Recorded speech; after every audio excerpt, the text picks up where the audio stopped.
C'est une prison qui ne dit pas son nom, ou presque.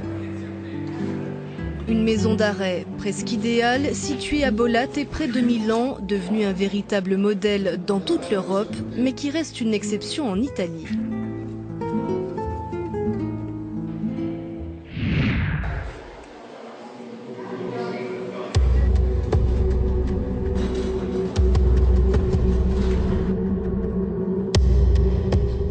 Ici, dans la prison de Regina Coeli à Rome, les détenus passent le plus clair de leur temps à l'extérieur depuis qu'une réforme autorise l'ouverture des cellules en journée. Grâce à des peines alternatives, plus de 10 000 prisonniers sont sortis du système carcéral, mais les structures, elles, ne suivent pas.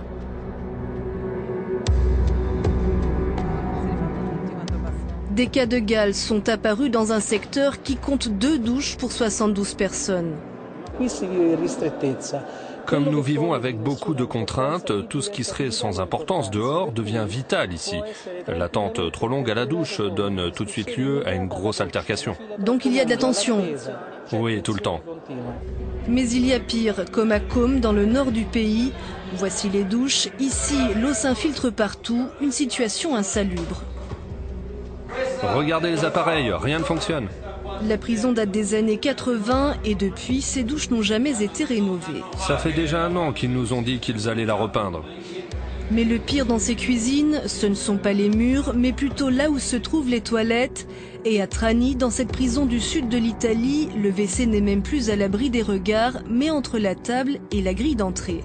Une situation pourtant loin d'être rare selon les ONG. Le parc pénitentiaire italien est très ancien et donc, dans son ensemble, il a besoin de lourds travaux de rénovation. Les nouvelles installations ne sont pas issues d'une planification à long terme, car elles sont, pour partie, une réponse à l'émergence de la surpopulation carcérale de ces dernières années. À Côme, 3 détenus se partagent une cellule prévue pour une personne. Les détenus disposent souvent de 3 à 4 mètres carrés chacun, même si la loi italienne exige 3 fois plus d'espace par personne.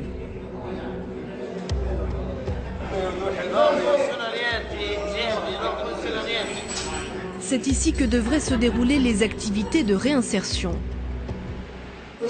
C'est un local condamné. Oui, il pleuvait à l'intérieur et des pans de murs s'écroulaient. Pourtant, juste à côté, on trouve une salle d'audience construite il y a 20 ans pour un procès de l''ndrangheta. Un espace qui s'étend sur plusieurs centaines de mètres carrés et qui a servi à peine quelques mois.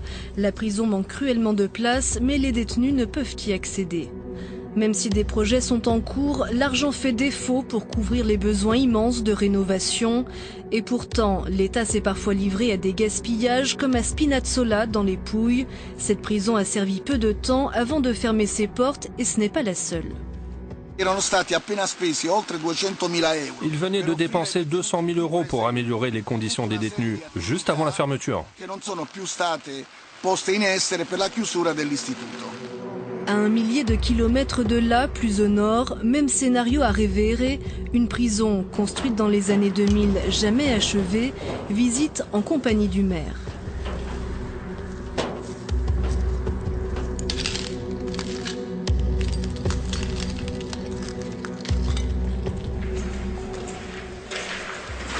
Celle-ci aurait dû être une cellule avec sa salle de bain. Aujourd'hui, tout est à l'abandon. Le bâtiment, globalement, a déjà coûté près de 2,5 millions d'euros. Malheureusement, il s'agit bien évidemment d'un énorme gaspillage, parce que dans ces conditions, vu qu'il ne peut pas être utilisé, il est clair que c'est de l'argent des contribuables qui a été très mal dépensé. La plupart des structures datent de plus de 100 ans. À cela s'ajoute le problème de la prise en charge des détenus. Il n'y a pas assez d'activité, reconnaît le ministère de la Justice. Conséquence, la prison manque à son devoir premier, la réinsertion sociale, et le taux de récidive en Italie compte parmi les plus élevés d'Europe. À Regina Coeli, cet homme écrivain public s'est frayé un espace de liberté. Il y en a qui ne savent pas écrire, alors j'écris pour eux des courriers pour leurs différentes demandes et leurs requêtes. En faisant cela, j'ai pris la main et maintenant on peut dire que je suis presque devenu un avocat. Donc j'aide les autres en fait. Et il y en a certains qui sont sortis de prison grâce aux requêtes que j'ai écrites pour eux. Vu que j'ai la possibilité de rester plus en dehors de la cellule que les autres, je peux faire plus de choses.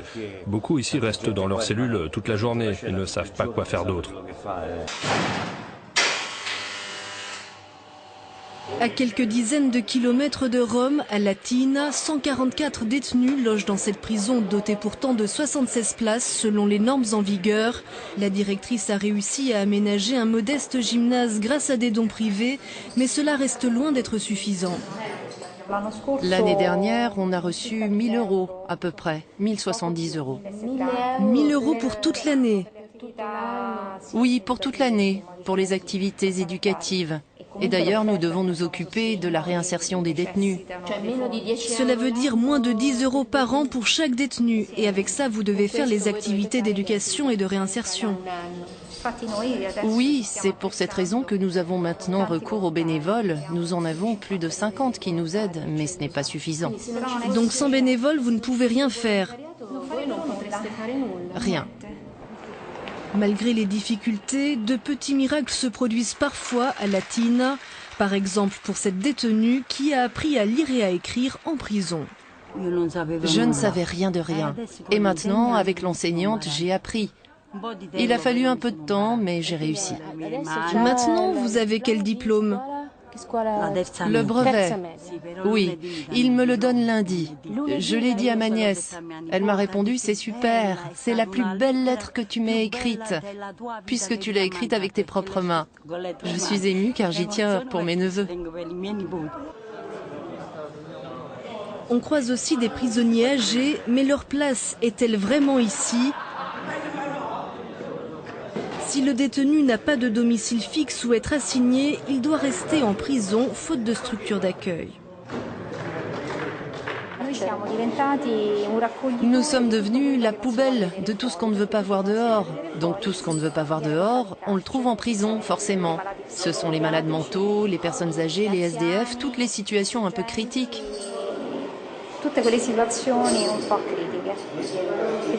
Et nous, derrière, nous avons des difficultés à les gérer car ce n'est pas votre mission. Ce n'est pas notre mission.